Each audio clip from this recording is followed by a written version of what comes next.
बिस्मिल्लाहिर्रहमानिर्रहीम। अस्सलामु अलैकुम व रहमतुल्लाहि व बरकातुहू।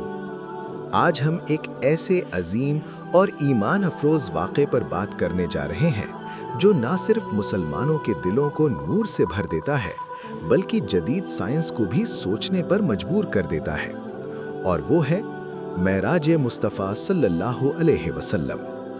ये वो मुबारक रात थी जब अल्लाह ताला ने अपने महबूब नबी हज़रत मोहम्मद सल्लल्लाहु अलैहि वसल्लम को ज़मीन से आसमानों तक और आसमानों से भी आगे अपनी ख़ास क़ुर्बत अता फरमाई। ये सफ़र दो हिस्सों पर मुश्तमिल था। पहला हिस्सा इसरा यानी मस्जिद हराम से मस्जिद अक्सा तक, और दूसरा हिस्सा मेराज यानी आसमानों की बुलंदियों का सफ़र। कुरान पाक में अल्लाह ताला इरशाद फरमाता है, पाक है वो ज़ात जो अपने बंदे को रात के वक्त मस्जिद हराम से मस्जिद अक्सा तक ले गई। यहाँ अल्लाह ताला ने फरमाया अपने बंदे को, जिसका साफ मतलब है कि ये सफ़र सिर्फ रूहानी नहीं बल्कि जिस्म और रूह दोनों के साथ था। अब यहाँ एक सवाल पैदा होता है, क्या इतना तवील सफ़र एक ही रात में मुमकिन है? आइए अब इस सवाल को साइंस की रोशनी में समझने की कोशिश करते हैं। साइंस के मुताबिक कायनात में सबसे तेज रफ्तार चीज रोशनी है, जो एक सेकंड में तकरीबन 3 लाख किलोमीटर का फासला तय करती है। लेकिन जदीद फिजिक्स ये भी बताती है कि जब रफ्तार बहुत ज्यादा हो जाए तो वक्त सुस्त हो जाता है। इस उसूल को टाइम डायलेशन कहा जाता है, जिसे मशहूर साइंसदान आइंस्टाइन के नजरिया इजाफियत ने बयान किया। आज हम इस उसूल को अमली तौर पर भी देखते हैं।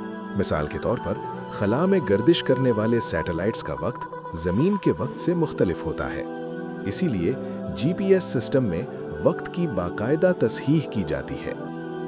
तो अगर इंसान की बनाई हुई टेक्नोलॉजी में वक्त का फर्क मुमकिन है, तो अल्लाह ताला की कुदरत से एक रात में इतना अजीम सफर क्यों ना मुमकिन हो?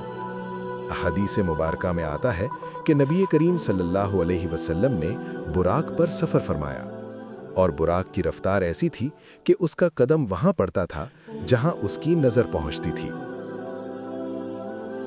आज जदीद साइंस क्वांटम फिजिक्स में इंस्टेंट ट्रैवल, क्वांटम जंप और वर्म होल्स जैसे नजरियात पर तहकीक कर रही है। अगरचे साइंस अभी इन चीजों को मुकम्मल तौर पर साबित नहीं कर सकी, लेकिन ये जरूर मानती है कि कायनात में ऐसे इम्कानात मौजूद हैं जो हमारी मौजूदा समझ से कहीं आगे हैं। मेराज हमें ये भी बताती है कि इंसान सिर्फ एक जिस्म नहीं बल्कि रूह और शऊर का मजमुआ है। आज न्यूरोसाइंस ये तस्लीम करती है कि शऊर एक हकीकत है जिसे हम महसूस तो करते हैं लेकिन मुकम्मल तौर पर नाप नहीं सकते। इसीलिए मेराज जैसे वाक़यात साइंस के खिलाफ नहीं बल्कि साइंस की हदों को वसी करते हैं। लेकिन याद रखिए, मेराज का असल मकसद सिर्फ सफ़र या हैरत नहीं था। मेराज का सबसे बड़ा तोहफा नमाज है। नमाज जो मोमिन को दिन में 5 मरतबा अल्लाह के करीब ले जाती है। नबी करीम सल्लल्लाहु अलैहि वसल्लम ने फरमाया, नमाज मोमिन की मेराज है। यानी जो शख्स नमाज को मजबूती से थाम लेता है वो हर दिन रूहानी बुलंदियों का सफ़र करता है। आखिर में हम यही कहते हैं कि साइंस हमें ये बताती है कि चीज़ें कैसे मुमकिन हो सकती हैं, और ईमान हमें ये सिखाता है कि ये सब क्यों होता है। अल्लाह ताला हमें मेराज के पैगाम को समझने और नमाज को अपनी ज़िंदगी का हिस्सा बनाने की तौफीक अता फरमाए। आमीन या रब्बल आलमीन।